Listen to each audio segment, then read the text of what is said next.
Assalamualaikum warahmatullahi wabarakatuh. Perkenalkan, nama saya Siti Nur Hasanah dari kelas MN20F. Di sini saya akan menjelaskan tentang pelaporan segmen. Terus yang kedua yaitu evaluasi pusat investasi, dan yang ketiga yaitu penetapan harga transfer. Nah, yang pertama saya akan menjelaskan tentang pelaporan segmen. Pelaporan segmen adalah pelaporan kontribusi laba dari berbagai aktivitas atau suatu unit-unit lainnya dalam suatu organisasi.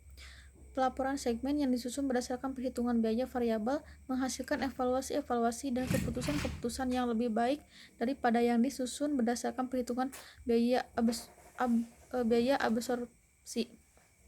Pengukuran kinerja pusat investasi dengan menggunakan laporan laba rugi variabel dan absorpsi.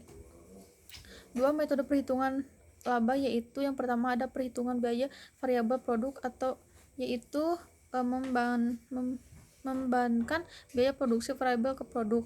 Dan yang kedua ada perhitungan biaya penuh, yaitu semua biaya produk pada produk mengevaluasi manajer pusat laba. Nah, manajer berharap perilakunya sebagai berikut, yaitu yang pertama ketika penjualan naik sementara faktor lain tetap maka laba naik. Yang kedua yaitu ketika penjualan turun sementara faktor lain tetap maka laba turun. Dan yang ketiga itu ketika penjualan tetap sementara faktor lain tetap maka laba tetap. Nah, selanjutnya ada beban dalam L atau R segmen. Beban tetap langsung ialah beban tetap yang secara langsung dapat ditelusuri ke segmen di mana beban ini akan hilang jika segmen ditutup. Terus selanjutnya beban tetap umum disebabkan oleh dua atau lebih segmen. Beban ini akan tetap muncul meskipun salah satu segmen ditutup. Nah, yang kedua yaitu saya akan membahas tentang evaluasi pusat investasi. Pusat investasi ialah pusat pertanggungjawaban yang hasil kerjanya diukur berdasarkan laba dan jumlah investasinya. Ukuran yang digunakan untuk mengukur hasil kerja sebuah pusat laba adalah karena pusat laba mempunyai wewenang terhadap masukan dan pengeluarannya, termasuk ke dalam masukan adalah investasi.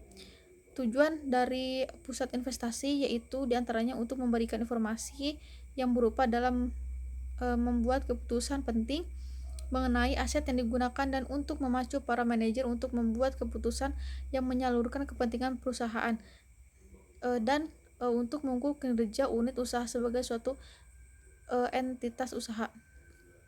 Nah, selanjutnya ada penetapan harga transfer. Harga transfer adalah harga yang dibebankan atau sebuah komponen oleh divisi penjualan ke divisi pembelian dari perusahaan yang sama.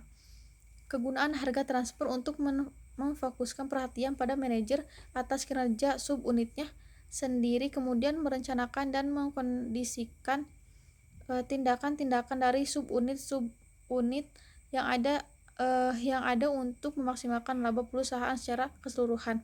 Nah, mungkin hanya itu yang dapat saya sampaikan. Kurang lebihnya mohon dimaafkan. Wassalamualaikum warahmatullahi wabarakatuh.